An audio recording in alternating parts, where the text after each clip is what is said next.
Hey guys, if you've ever been wondering why to start a homestead, matter of fact, do you even know how to start a homestead?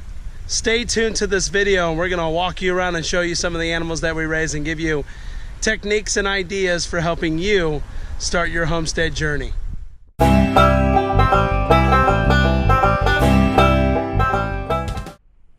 So we're doing this video for you, YouTube. We've had some requests about people who want to know about how to start a homestead, why to start a homestead, how do you even do sustainable farming? Well, Jackie and I started this about 6-7 years ago on our journey. We have learned a ton, and we want to share with you the different species of animals that we raise here on the farm. How do we do that sustainably? And then how can you get started with some very practical tips that you want to know when it comes to starting a homestead or a farm of only your dreams. Whether it be backyard chickens or whether you do full production ranching with cows, we want to give you the tips and techniques to be able to do that.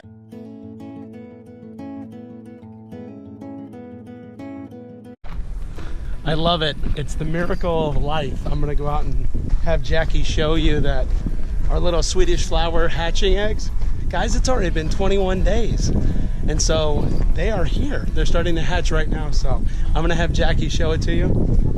And stay tuned to the rest of the video. It's the miracle of life. Look at her looking at you. Eggs. We started with 8, 1 blew up. Swedish flower hatching eggs and just put them underneath her because she was broody.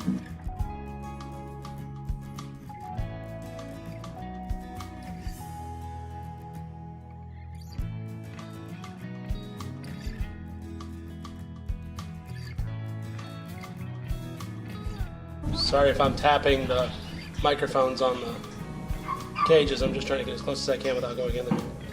She is such a good mom though. She is 4 so far. So let's talk about goats. Goats are one of your more friendly animals on the farm. The problem is though is that, let's break it down into a couple of ways. So goats are the most friendly animal on the farm. They are the ones that are going to interact with you a lot. And they are easy to become really, really good buddies with because they love food, they love hay, and they love any type of affection. Here's the downside of goats. They require more maintenance than likely any one of the other animals on your entire farm.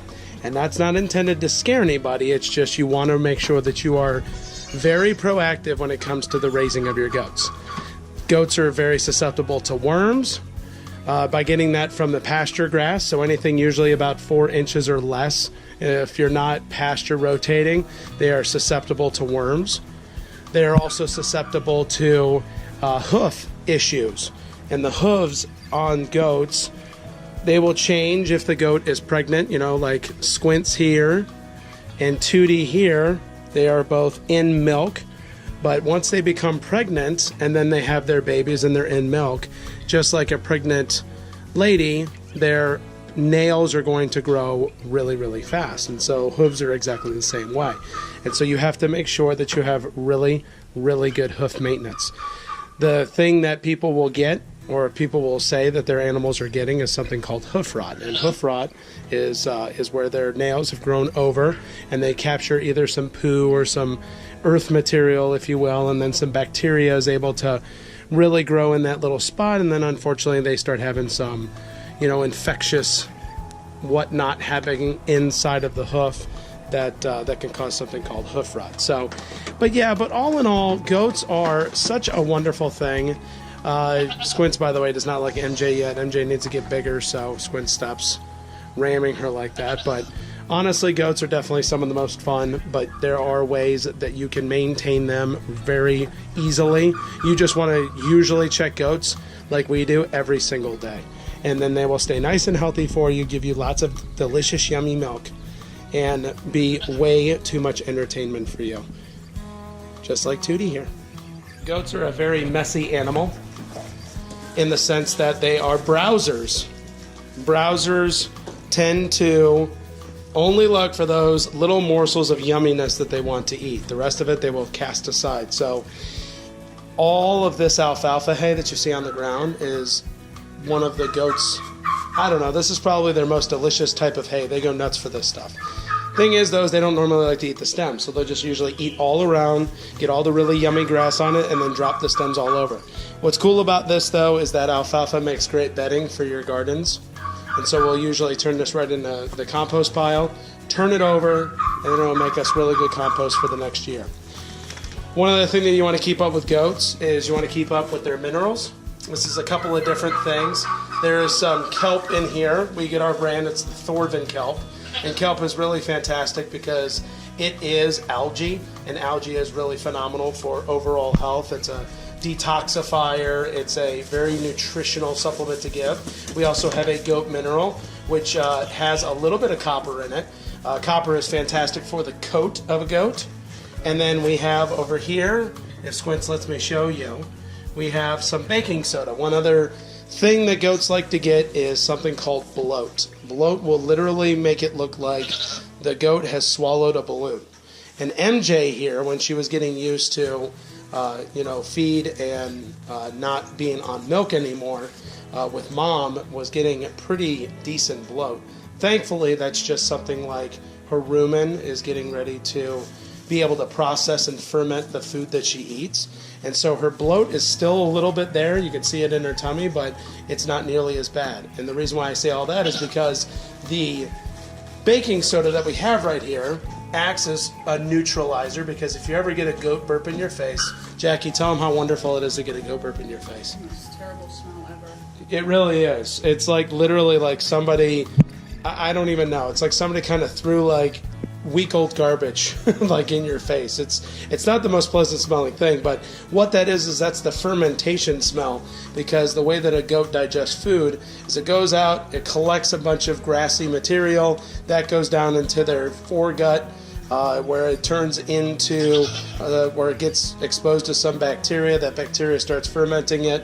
What's really amazing about ruminants like this is that they will actually burp that back up, and then they chew on it to further digest it after it's already started the fermentation process, so they can extract the nutrition out of it.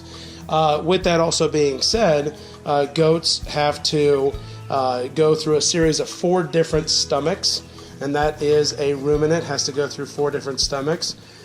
You're just going to keep eating my shorts, aren't you, sweetheart?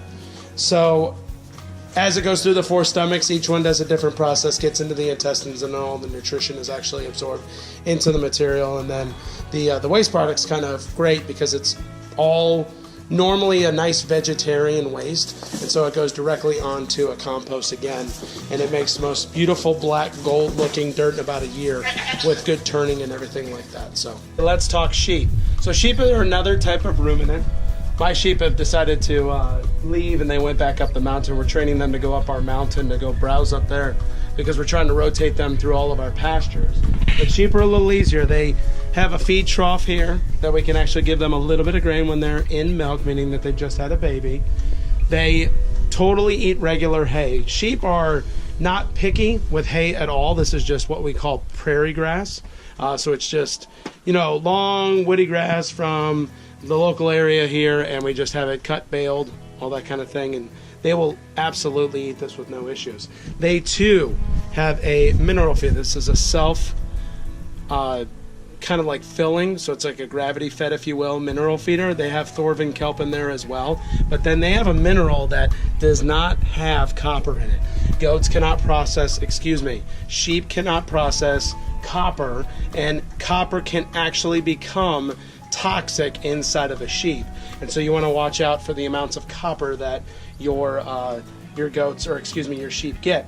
Good news about copper that we have found out is that another element called molybdenum is a copper binder in a sheep, and it will help kind of grab all that excess copper if they do get some from where they eat, browse and graze, if you will, out on the pastures, and it will help reduce the amount of dietary copper that they actually get. So molybdenum is what you're looking for. Then we also have their water as well. Sometimes we throw a little bit of molasses in here, especially on these hot days to entice some drinking. The chickens love drinking it too. And that's really it about sheep. Sheep are actually pretty straightforward, pretty easy. The type of sheep that we raise is called an American Jacob sheep, and the American Jacob sheep is a very hardy one. You don't have to worry about worms as much, even though we still absolutely check something called a FAMACHA, which we're going to do a video on probably next week or so, but we'll show you how to do FAMACHAs as well. Really straightforward, and we're also going to do fecals, meaning that I'm going to be able to analyze the stool samples that we get right here on the farm, and I'll show you how we do that as well. Very cost effective if you know what you're looking for. Very, very good way of being able to detect if they have a bacteria or even a some sort of a parasitic worm that's trying to cause trouble inside of the goat's intestine. So chickens are the first things that we got when we ditched the city and started homesteading.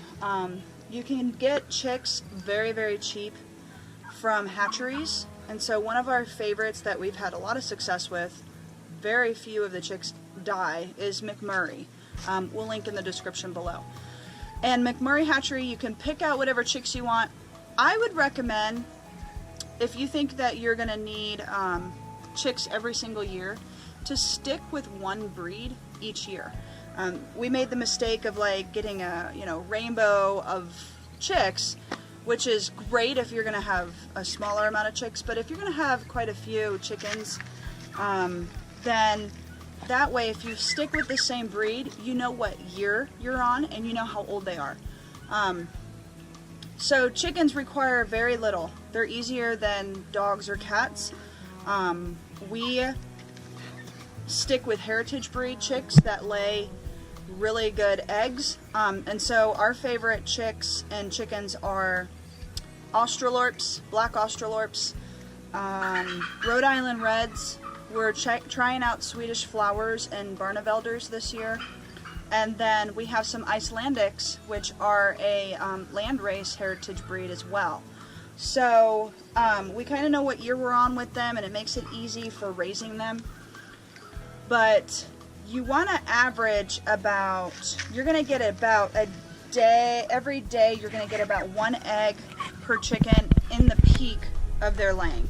So I usually tell people to average like 1 every 2 or 3 days, because they could have a molt, which they do every year, which drops their egg supply. They could have heat, which we've been experiencing this summer, and I don't know, our egg supply dropped in half, right, Frank? And then they could have just any kind of stressors that might be going on. So average about a chicken, no, you're not gonna peck me. 1 chicken will lay about 1 egg every 48 hours. That's kind of, good average. So if your family eats, 6 eggs a day, you're gonna need about 8 chickens. If your family wants to sell extra or raise extra for friends or family, you'll have to factor that in as well. Let's do some turkey talking. Let me show you where their roost is. This is a chicken coop you probably have seen in another video, but we'll talk about some specifics that chickens need. Of course, they need an area to roost, so we've given them all that area to roost. And then they need some form of a laying box. This, once again, is an old chicken house from Georgia. They went out of business and sold off everything, so we were able to pick up this really cool old aluminum nesting box from them. Made a way for them to get up easier. And then turkeys and chickens will be fine with eating some sort of a layer feed. And the layer feed, the reason why we use layer feed is because it's going to be higher in protein. Now, these turkeys are designed to be our breeders. We do not desire to raise turkeys for the process of Thanksgiving right now. These guys and girls are totally being raised just to make babies. Okay, so they use a layer, we use a layer feed, high protein layer feed. All this stuff that you see on the ground, this white stuff, this is oyster shell. Oyster shell, of course, for the calcium in it. Chickens need calcium, not only to make eggs, but it also keeps their vent intact. The vent is the spot where the egg comes out of. And so calcium is very important in chickens. We have this for our layer feed in order to keep would-be predators out of here. And what I have done on the inside of this coop is I've lined it with, as you can see, metal, hardwire, cloth, and chicken wire. This is to deter rats to come, or excuse me, for rats to not come into my area. So this entire thing is reinforced with that plastic hardwire cloth. Reason number 1, why we love to start a homestead, or why you want to start a homestead. Because you want a big red barn. Reason number 2, starting our own homestead. Hear that? I hear nothing. Reason number 3, my neighbors aren't that close to me at all. Reason number 4, being able to act like a kid again. Don't let my kids see me though. Reason number 5, the kids are more entertained with nature. Reason number 6, I can't wait till the stars come out every night because there are so many. Reason number 7, watching animals play in pasture. Reason 8, vegetable gardens. Reason number 9, hard work. And reason number 10, Creating a life that